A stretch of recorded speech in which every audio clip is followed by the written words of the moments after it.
+1 കുട്ടികളെ ശ്രദ്ധിക്കാം. നമ്മുടെ ഇക്കണോമിക്സിന്റെ എല്ലാ ചാപ്റ്ററുകളുടെ റിവിഷനൊക്കെ കഴിഞ്ഞു അല്ലേ? ഇക്കണോമിക്സിന്റെ ചാപ്റ്ററുകൾ കഴിഞ്ഞാൽ സ്റ്റാറ്റിസ്റ്റിക്സ് നമുക്ക് കുറച്ച് ചാപ്റ്റർ ഉണ്ട്. ഏറ്റവും അവസാനത്തെ പ്രോജക്റ്റ് ഒക്കെ നമ്മൾ അടുത്തെടുത്തു കഴിഞ്ഞതാ. സ്റ്റാറ്റിസ്റ്റിക്സിന്റെ ചില ചാപ്റ്ററുകളാണ് നമുക്കിന്ന് റിവിഷൻ ചെയ്യാനുള്ളത്. സ്റ്റാറ്റിസ്റ്റിക്സ് തിയറി പ്രോബ്ലം പോലെയുള്ള ഭാഗങ്ങളൊക്കെ ഒഴിവാക്കിയേക്കുക. തിയറി പോലത്തെ കാര്യങ്ങൾ മാത്രമേ ഉള്ളൂ. ആദ്യത്തെ statistics introduction. Statistics is the science of collecting and classifying and analyzing information in numbers. മനസ്സിലായോ? സ്റ്റാറ്റിസ്റ്റിക്സ് എന്താണെന്നുള്ളതാണ് ഫസ്റ്റില്. അതിൽ പ്രോബ്ലംസ് ക്വാണ്ടിറ്റേറ്റീവ് ആവാം, ക്വാളിറ്റേറ്റീവ് ആവാം. എന്തുകൊണ്ടാണ് ഇക്കണോമിക്സും സ്റ്റാറ്റിസ്റ്റിക്സും തമ്മിൽ പരസ്പര ബന്ധമുള്ളത്? സ്റ്റാറ്റിസ്റ്റിക്സിൽ ഇക്കണോമിക്സും പരസ്പര ബന്ധം എന്ന് പറയാൻ കാരണം എന്ത് ഉൽപ്പാദിപ്പിക്കണം, എങ്ങനെ ഉൽപ്പാദിപ്പിക്കണം, ആർക്കു വേണ്ടി ഉൽപ്പാദിപ്പിക്കണം എന്നുള്ളതൊക്കെ ഓരോ ഇക്കോണമി നേരിടുന്ന പ്രശ്നങ്ങളാണ് അല്ലേ? ആ പ്രശ്നങ്ങൾ പലതും മാത്തമാറ്റിക്കൽ ആയിട്ടുള്ള കാര്യങ്ങളിലൂടെ പഠിച്ചാൽ മാത്രമേ മനസ്സിലാവുള്ളൂ. അപ്പൊ അവിടെ കുറച്ച് ഡെഫിനിഷൻസ് ആണ്. കൺസ്യൂമർ ആരാണ്? കൺസ്യൂമർ എന്ന് പറഞ്ഞാൽ എന്താ? സാധനങ്ങൾ വാങ്ങുന്ന ആൾക്ക് പറയുന്ന പേരാണ് കൺസ്യൂമർ. വിൽക്കുന്ന ആൾക്ക് പറയുന്ന പേരാണ് സെല്ലർ. ഒരു ഫേം സാധനം പ്രൊഡ്യൂസ് ചെയ്യുമ്പോൾ ആൾക്ക് പറയുന്ന പേരാണ് പ്രൊഡ്യൂസർ. സർവീസ് പ്രൊവൈഡർ, സർവീസ് എന്തെങ്കിലും സേവനങ്ങൾ നൽകുന്ന ആൾക്കാർക്ക് ഡോക്ടർ ആവാം, ലോയർ ആവാം, ഡ്രൈവർ ആവാം, അവരൊക്കെ സർവീസുകൾ നൽകുന്നവരാണ്. ഇവരൊക്കെ നമ്മൾ ഓർഡിനറി ബിസിനസ് ലൈഫിൽ നമുക്ക് ആവശ്യമാണ്. In all these cases people are fully engaged in an economic activity. We always pay for these economic activities. എല്ലാ ഇക്കണോമിക് ആക്ടിവിറ്റീസിനും നമ്മൾ പൈസ കൊടുക്കണം അല്ലേ? These economic activities undertaken for a fee or monetary gain form ordinary business of life. പൈസ കൊടുത്തിട്ട് നമ്മൾ എന്ത് കാര്യം ചെയ്യുകയാണെങ്കിലും അതിന് പറയുന്ന പേരാണ് ഓർഡിനറി ബിസിനസ് ഓഫ് ലൈഫ് എന്ന് പേര് പറയും. അവിടെ കൺസ്യൂമർ പഠിക്കുക, അതൊക്കെ വൺ വേർഡ് ചിലപ്പോഴേ വരുള്ളൂ. കൺസ്യൂമർ പഠിക്കാം, സെല്ലർ പഠിക്കാം, പ്രൊഡ്യൂസർ പഠിക്കാം, സർവീസ് പ്രൊവൈഡർ ആരൊക്കെ? ഡോക്ടർ, ലോയർ, എഞ്ചിനീയർ, ഡ്രൈവർ, ഇവരൊക്കെ വരാം. പിന്നെ അവിടെയൊന്നും മനുഷ്യന് ആവശ്യങ്ങൾ ഒരുപാടുണ്ട്.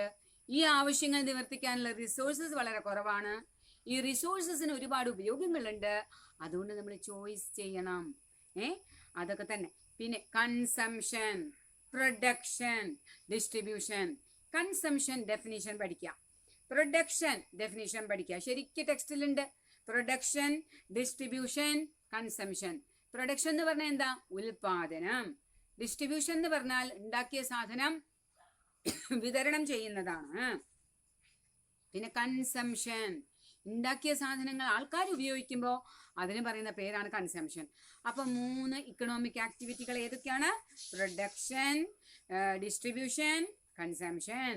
Production refers to the process by which producer chooses to produce something considering cost and prices.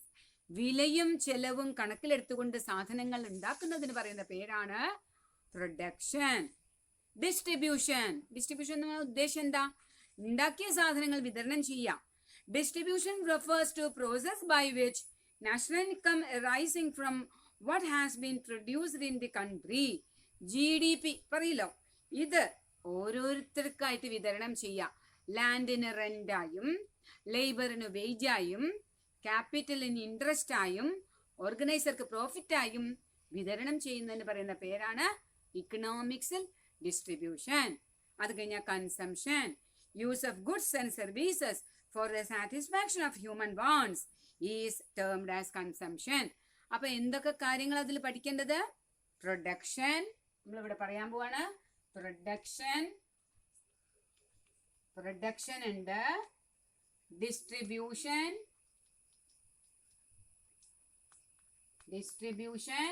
അത് കഴിഞ്ഞാൽ കൺസംഷൻ.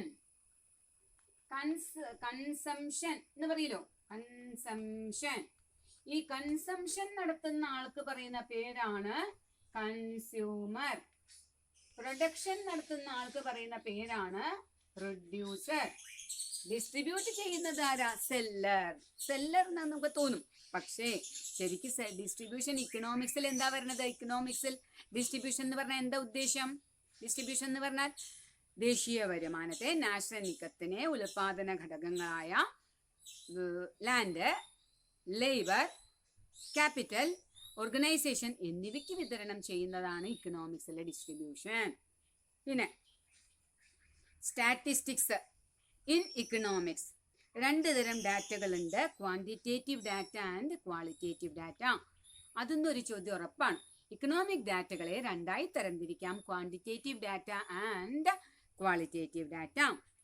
ക്വാണ്ടിറ്റേറ്റീവ് കൃത്യമായിട്ട് കണക്കാക്കാൻ പറ്റണേന്ന് പറയുന്ന പേരാണ് ക്വാണ്ടിറ്റേറ്റീവ്. അളക്കാൻ പറ്റാത്തതിന് പറയുന്ന പേരാണ് qualitative. Data classified on the basis of some attributes or quality such as sex. ആദ്യം ക്വാളിറ്റേറ്റീവ് ആണ് കേട്ടോ. Sex, colour of hair, literacy, intelligence etcetera cannot be measured quantitatively. Quantitative ആയിട്ട് മെഷർ ചെയ്യാൻ പറ്റാത്ത ഇത്തരം ഡാറ്റയ്ക്ക് പറയുന്ന പേരാണ് ക്വാളിറ്റേറ്റീവ് എന്ന്. അപ്പൊ ക്വാണ്ടിറ്റേറ്റീവ് എന്ന് പറഞ്ഞാൽ എന്താ? Data classified according to some characteristics that can be measured such as height, weight, income, export, import etcetera. ഇതൊക്കെ കൃത്യമായിട്ട് അളക്കാൻ പറ്റും. അതിന് പറയുന്ന പേരാണ് ക്വാണ്ടിറ്റേറ്റീവ്. ക്വാണ്ടിറ്റേറ്റീവ് എന്ന് പറഞ്ഞാൽ അളക്കാൻ പറ്റുന്നതും, ക്വാളിറ്റേറ്റീവ് എന്ന് പറഞ്ഞാൽ അളക്കാൻ പറ്റാത്തതും. അത് ഉറപ്പാണ് കേട്ടോ. ഇതിലത്തെ പോയിന്റ്സ് പ്രത്യേകം നോക്കുക. ഇതിൽ പെടുന്നത് 3 ഉണ്ടാവും, പെടാത്തത് 1 തരും. അപ്പൊ ഒറ്റപ്പെട്ടത് വേർതിരിക്കാൻ. അതേപോലെ ക്വാണ്ടിറ്റേറ്റീവില് ഹൈറ്റ്, വെയിറ്റ്, ഇൻകം തരും. അതില് അപ്പുറത്ത് colour of hair, literacy, intelligence എന്നൊക്കെ തരും. അപ്പൊ അതിൽ ഏതെങ്കിലും ഒന്ന് തന്നു കഴിഞ്ഞാൽ അതാണല്ലോ ഒറ്റപ്പെട്ടത്. മനസ്സിലായോ? പിന്നെ സ്റ്റാറ്റിസ്റ്റിക്സ് എന്ന് പറഞ്ഞാൽ എന്താണ്? സ്റ്റാറ്റിസ്റ്റിക്സ് സിംഗുലർ ആയിട്ടും പ്ലൂറൽ ആയിട്ടും ഉപയോഗിക്കാം.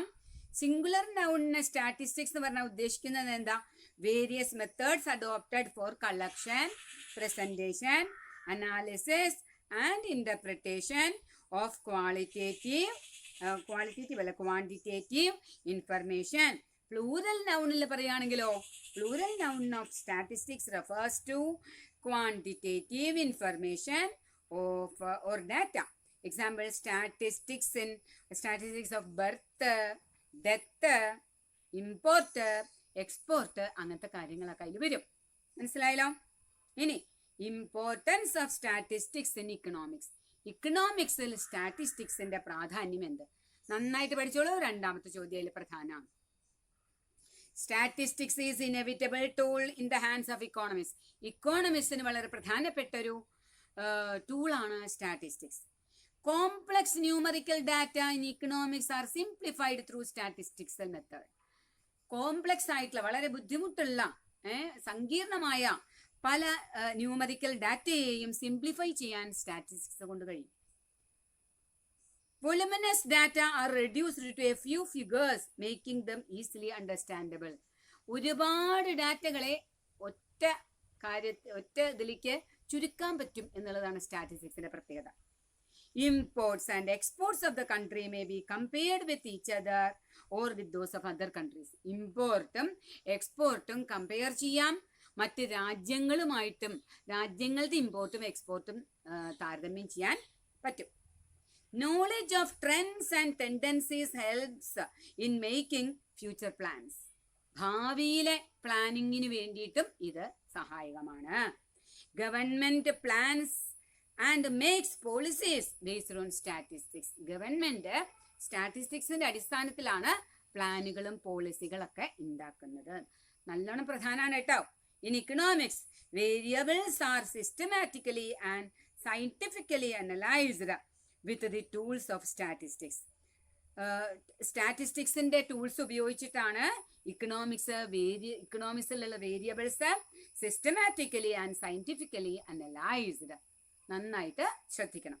അത് കഴിഞ്ഞാൽ development planning, use of statistical methods of analysis and decision making has become indispensable. സ്റ്റാറ്റിസ്റ്റിക്സിന്റെ ഉപയോഗം ഇക്കണോമിക്സിൽ ഒഴിവാക്കാൻ പറ്റാത്തതാണ്. ചെറിയ ചാപ്റ്ററാണ്, പക്ഷേ വളരെ പ്രധാനം. അപ്പൊ അതിൽ എന്തൊക്കെ പഠിക്കണം? കൺസംഷൻ, പ്രൊഡക്ഷൻ, ഡിസ്ട്രിബ്യൂഷൻ പഠിക്കുക, കൺസ്യൂമർ, സെല്ലർ, പ്രൊഡ്യൂസർ പഠിക്കുക.